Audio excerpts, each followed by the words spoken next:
All right, folks, how we doing? Uh, this is 3 March, about 2 o'clock in the afternoon. I hope you guys had a wonderful, productive day or having one. And thanks for listening, okay? All right, so yeah, I just want to bring up maybe a couple of updates about what's going on in Ukraine and so forth. Yeah, me being an American, I probably shouldn't be worried about it. But you know what? In the end of the day, war, it affects everyone, okay?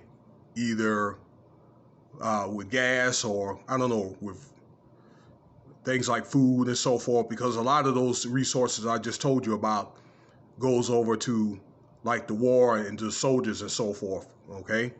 And the more the war intensifies, the more resources are expended, okay, to a point to where they have to ration things out. And that's what will happen if an all-out World War III breaks out. That's something that nobody wants.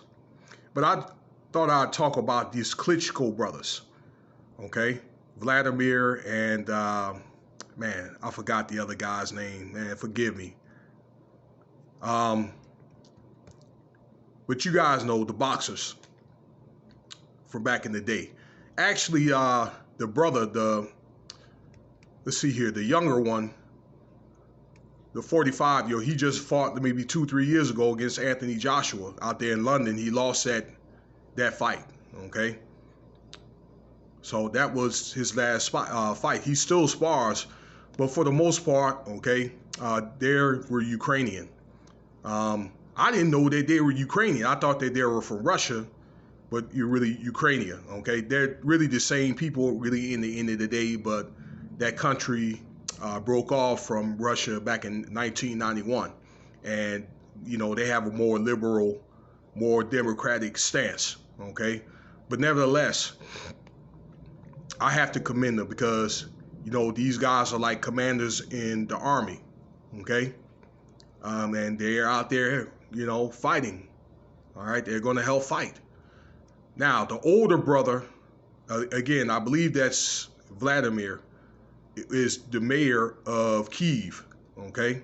And I think both of those guys, you know, they went on to have political roles or whatever after, you know, boxing was over, all right? So they could have something lined up, you know, later on in later points of their lives. And, hey, man, I got to commend the fact that, you know, those guys pretty much are defending their home front. In countries like that, the Eastern European countries, you are mandated to go into the military. All right, I know places like Germany, some of those other places out there like Lithuania, Russia, okay, China.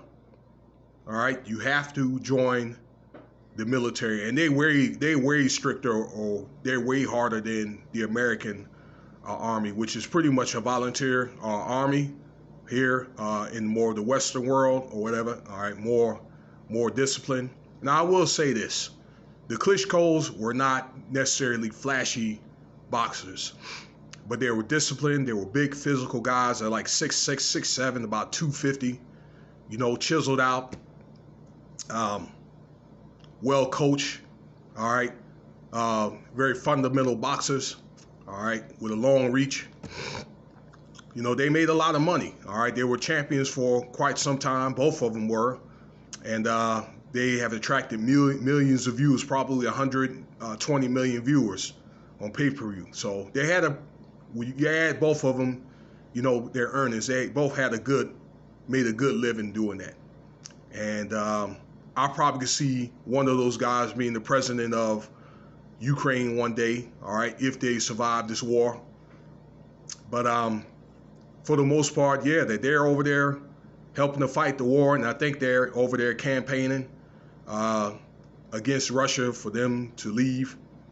All right, you can see that article, I think, on BBC News. I've been paying more attention to BBC and Sky News more so than ABC and NBC News, because they're more, I think, more straightforward about what's going on.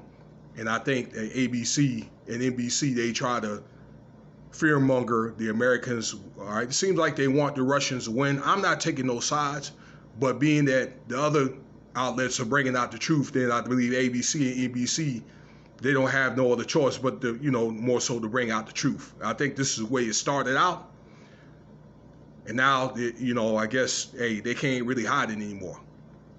All right, but I just commend these two guys for, defending their homeland and so forth.